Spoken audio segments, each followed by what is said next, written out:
kabajamtoota qeerroof qarreewwan keenya baga yaa'ii keenya yaa'ii dargaggootaa siin isin ga'e. Ani miseensa keessan waan ta'eef baay'een itti boonaa jechaadha.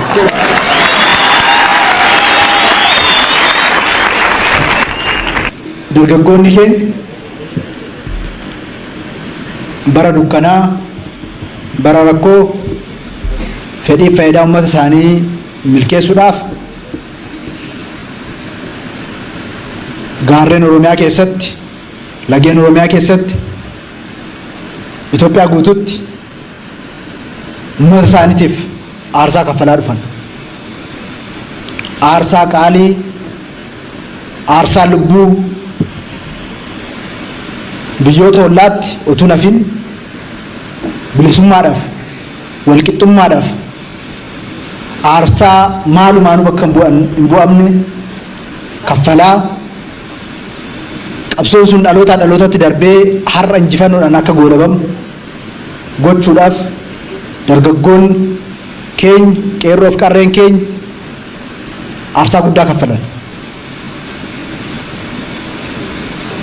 Waggoottan darban akkuma waaqa guutuun jedhe gabrummaa iddaan buqqisnaa yoo dadhabne immoo ilmaan itti guddisnaa akkuma jedhe ilmaan itti guddisan sun guddattee qabsoo hoggantee snaayiparii fuuldura dhaabbattee kuftee kaatee uummata Oromootiifis sabaaf sablammoota uummattoota Itoophiyaatiifis bilisummaan akka dhufu qeerroof qarreen keenya aarsaa bara baraan kabajaan yaadatamu kaffalanii aarsaan sun hunda keenya kan ol qabeen dhaabe waan ta'eef baga gammaddan baga gammadisiin jechuu barbaada. Birmadummaa Itoophiyaatiif, tokkummaa Itoophiyaatiif, walqixxummaan bilisummaan Itoophiyaa keessatti akka dagaaguuf waraana Adawaarraa kaasee waraanota biyya kana qunnaman hunda irratti iyyuu dargaggoonni Oromoo akkuma dargaggoota ummatoota Itoophiyaa biroo aarsaa guddaa kaffalan. Lafeen dargaggoota keenyaa daangaa Itoophiyaa irra jira. Achi dhaabbatee Itoophiyaan eenyumtuu abbaa addaatti hin ta'u hundi keenya iyyuu abbaadhaa kan jennuuf lafee sanatu iyya. Lafee dargaggoota keenyaa lafee fardeen keenyaa utuu nafina iyya daangaa Itoophiyaa irraa. Dargaggoonni keenya dirree san irrattis aarsaa guddaa kaffalan. Biyya keenya Itoophiyaa waa hundaan beeksisuu keessattis dargaggoonni keenya gahee bakka hin bu'amne taphatan. Atileetiksiidhaan Abbabaa Biqilaa irraa kaasee amma Daraartuu Tulluutti hundumtuu alaabaa biyya kanaa akka kabajamu, alaabaan Itoophiyaa akka ol ka'u, maqaan Itoophiyaa akka ulfaatu godhanii jiru.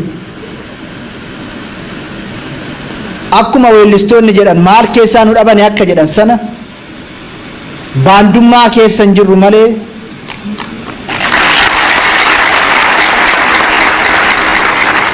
bakka gootummaaf xiiqii biyyaaf dhaabbachuu namaaf dhaabbachuutti dargaggoonni naannoo keenyaa eessuma keessaa iyyuu dhabamanii hin beekan.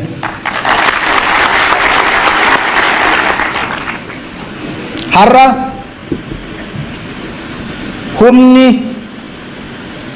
dhiiga ijoollee keenyaa lolaase, humni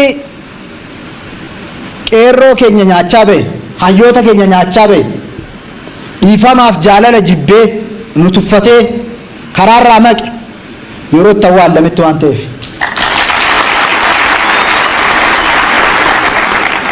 Humni juntaan kun akka awwaalamu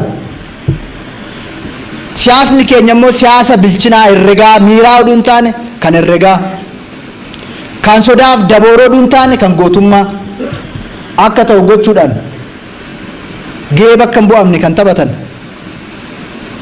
Qabsoon uummata keenyaa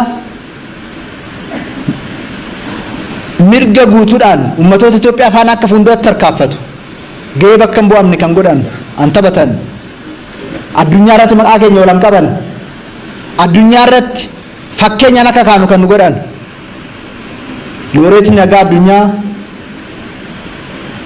namni jaalannu namni kabaju muummichi ministeeraa keenya Dr. Abiy Ahmed maqaa kootiif maqaa keessanii maqaa uummata naannoo keenyatiin guddaa galatoomaa ulfaadha jechuun hin barbaadu.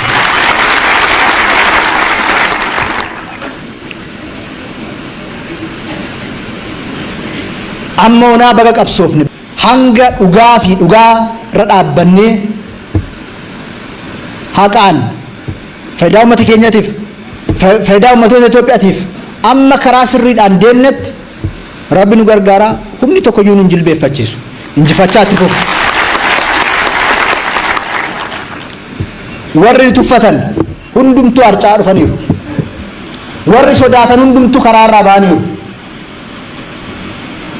Warri gaafa rakkinaa gaafa xiiqii dhaabbatan garuu tarkaanfachaa har'a ga'aniiru. Borullee tarkaanfachaa itti fufu. Sababni isaa qabsoon kun qabsoo keessan. Qabsoo dhaloota haaraati.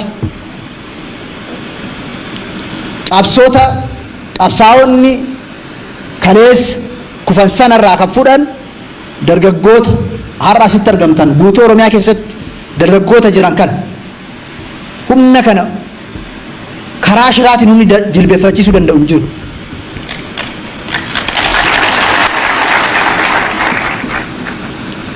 Injifannoo amma yoonaa arganneen boonnee isaan gammachuudhaan qofa deemna taanaan yeroo gabaabaa keessatti kufne.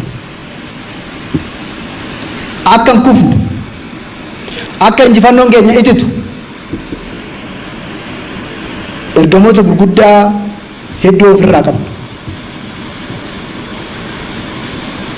Uummanni keenya kaleessas waraana balaa irratti argamame hedduu qolate. Har'as raayyaan ittisa biyyaa keenya gootummaadhaan humna jaalalaaf ifama ture dide kana funaanee karaatti galcheera. Kun garuu mataa isaatiin gahaa miti. Kanarra dhaabbannee kanumaan dhiichisaa baana yoo taane hin kufnu. Akka qabsoon uummata keenyaa qabsoon uummatoota Itoophiyaa karaa guutuu ta'e milkaa'uuf sabboonummaan keenya quuqamni keenya dirree qabsoo taanu keessatti karaa murteessaa ta'een calaqqisuutu irra jiraata. Dirree qabsoo keenya taanu inni guddaaf inni murteessaan akka sabboonummaan keenya guutuu ta'ee bara baraaf mataa ol qabannee injifannoo dhalootaaf dhalootatti darbu milkeessuu dandeenyuuf inni murteessaaf inni guddaan dinagdee namaaf danda'udha. Qabeenya horachuudha, qusachuudha, halkanii guyyaa hojjechuudha.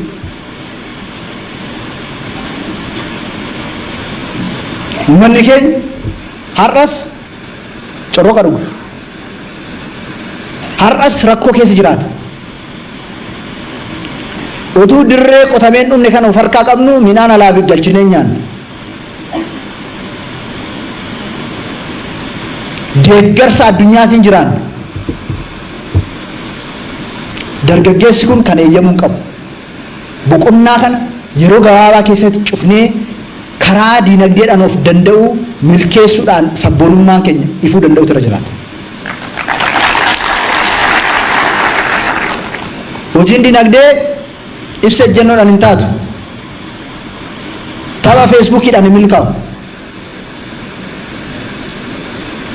Hojiin diinagdee yaaduu gaafata, cinqamuu gaafata, qixaan hoogganuu gaafata, hannarraa bilisa ta'uu gaafata, harka qulqulluuf sammuu qulqulluu barbaada, dhugaatti saba ofiitiif quuqamuu barbaada. Hojiin diinagdee amma duddi keenya cabutti hojjechuu gaafata. Dargaggeessi keenya qeerroof qarreen keenya karaa kanaan diinagdeedhaan akka uummanni keenya of danda'ee bilisummaa diinagdee argatu hin goonu taanaan kabajni irra arganne kun qaanitti deebi'a. kabajni kun akka qaanitti hin deebine dinagdeedhaan of danda'u irratti halkanii guyyaa hojjechuu danda'u hundoo jiraata.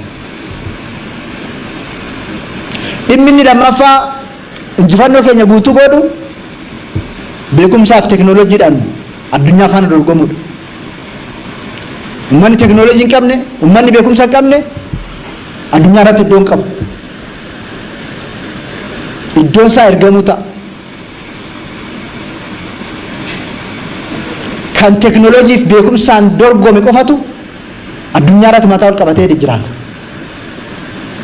Sabboonummaan keenya ammaan booda ifuu kan qabu, calaqqisuu kan qabu beekumsaaf dandeettiidhaan of ijaaruu, teknooloojiidhaan of ijaaruudhaan. Dargaggeessi naannoo keenyaa kaabaa kibbaa baay'eetti beekumsa horachuu irratti, kitaaba dubbisuu irratti, qo'achuu irratti, qorachuu irratti, teknooloojii kalaquutti duuluu danda'u irra jiraata. Kanaan Oromummaan keenya, Itoophiyaummaan keenya ifuu kan irra jiraatu. Inni sadaffaan injifannoo kana guutuu kan godhu sirna cimaa ijaaruu.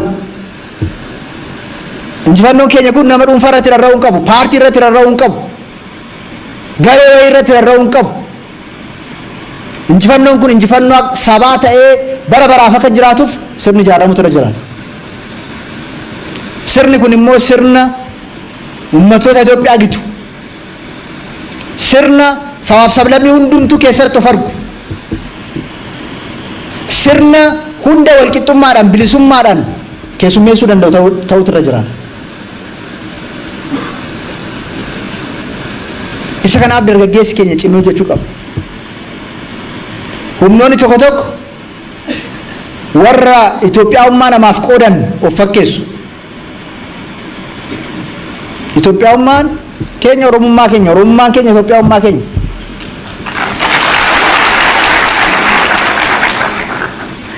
Itoophiyaadhaaf immoo duuneet, kufneet, kaaneet biyya kana ijaaraa dhufu. Akka warra kaanii dibbee reebuu dadhabne malee biyya kanaaf wanti nu hin taane hin jiru.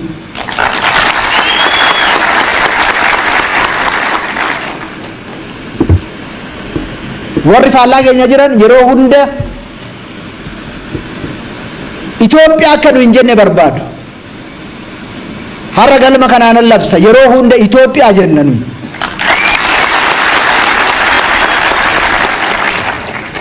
Uummanni kun yeroo hunda muufata, yeroo hunda madaasa kan laalu, yeroo hunda biyya kanaa alatti godhee kan of ilaalu akka ta'u barbaadu. Sababni isaa gaafa uummanni keenya geessaa beekee Oromummaa isaa Itoophiyaummaa keessatti leellise taphni siyaasa biyya kanaa hin xumurama. Kanaaf akka Itoophiyaummaa leellisne kallattii hundaan itti duullama. Dhaloonni kun immoo dhaloota haxxee waan ta'eef, dhaloota beekaa waan ta'eef, dhaloota hayyuu waan ta'eef maraamartoo kaleessaa keessan turu. Oromummaa isaa Itoophiyaummaadhaan leelliseet fuulduratti tarkaanfata.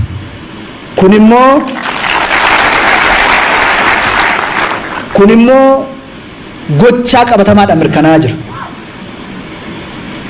Dirree hundarratti mirkanaa'aa jira. Kanaaf sirni ijaarru sirna Oromummaa, Itoophiyaummaa ibsu, sirna sabaaf sablammoota hunda ibsu, sirna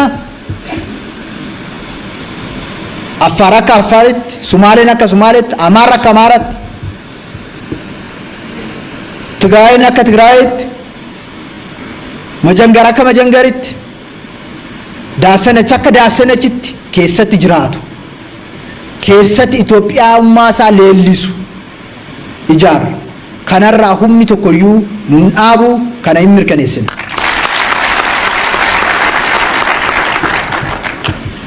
Humnoonni hedduu waan baay'ee hawwaniiru, yaalaniirus. Kan yaale yaaleera, kan yaaluu dadhabe immoo bishaan utuu isaan nu dhee kufee jedhee hawweera.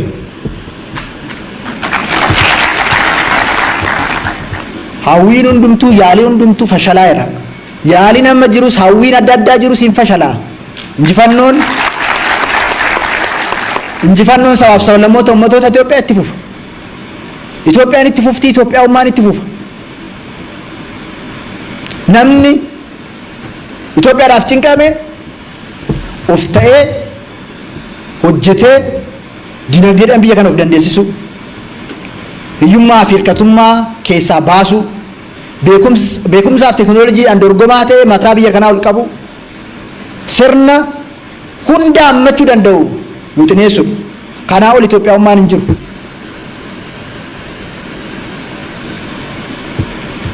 Kanaa ala maqaballeessiidhaan duulaan eenyummaa keenya iddoo dhaabbannee jirurraa nu sochoosan. Kanaafuu dargaggoonni keenya kaabaa kibbatti baadiyyaatti kallattii maraanuu sabboonummaan Oromummaa keenya akka dinagdeedhaan teekinooloojiif beekumsaan sirna cimaa ijaaruudhaan akka ifuu danda'utti hundumti keenya iyyuu harka wal qabannee halkanii guyyaa hojjechuu danda'u nurra jiraata. Kana keessatti mootummaan naannoo Oromiyaa yeroo jalqabaatiif naannoodhaa hanga aanaatti hooggansa dargaggeessa haaraa 1155 hojiitti galchee muudama kennee ramadee jira. Kun cimeetti fufa. Kana cimsinee kan itti fufnuuf nu warra dhaabbatee hafu waan hin taaneef. Kana hunda cimsinee kan itti fufnuuf sirna ijaarra malee garee wayiin ijaaru.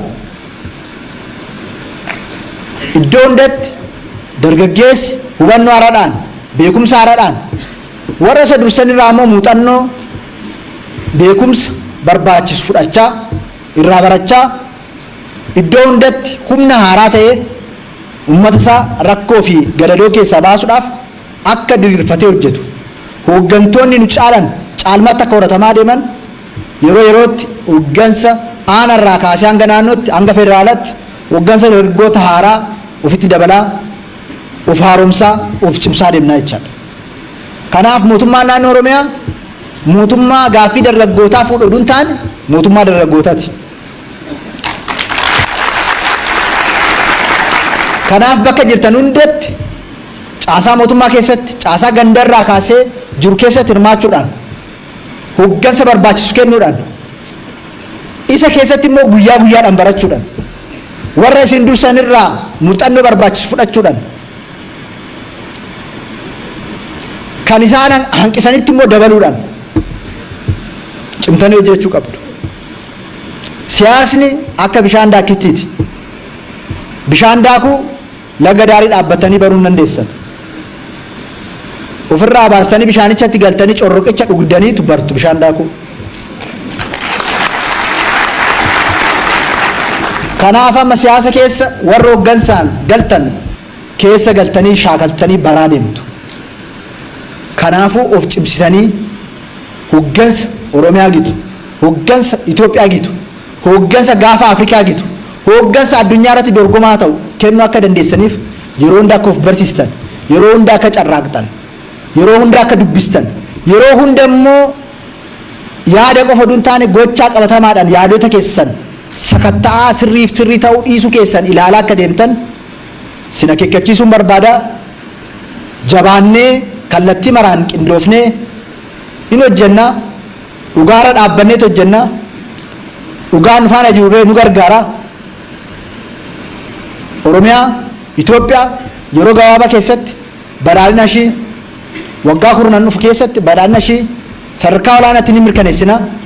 Oromiyaa keessatti immoo sagantaa badhaadhina maatii sadarkaadhaan qopheessinee hojiitti kaa jiru hundi keessaniyyuu abbummaadhaan qabatanii tajaajila lammummaatiin immoo naannoo keessan ijaaruu irratti gahee guddaa taphachaa dhuftanitti ammas beekumsa qabdan, dandeettii qabdan, humna qabdan kennuudhaan Oromiyaa caalmatti akka ijaartan, rakkoo hawaasa dinagdee akka hiiktan asuma waamicha koo dhiyeessuun barbaada.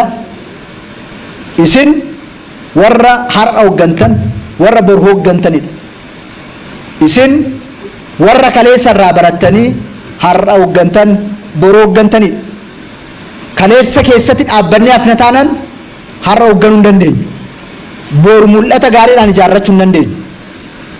Kan kaleessarraa in yaadannaa, in kunuunfannaa, irraa baranna kan kaleessaa. Gaabbii kaleessaa keessa garuu hin jiraan. Beekumsaan, dandeettiidhaan har'aaf boruu keenya ijaarra. Isaaf jabaattanis harkaa hundatti qabsoo eeggaltan akka cimsitanitti fuftan asumaan waamicha koo dhiyeessaa. Mootummaan naannoo Oromiyaa mootummaa dargaggeessaa waan ta'eef deeggarsa oduun ta'an kan kennu mootummichi kan keessa waan ta'eef itti gargaaramaa deemtu galatoomaa ulfaadha.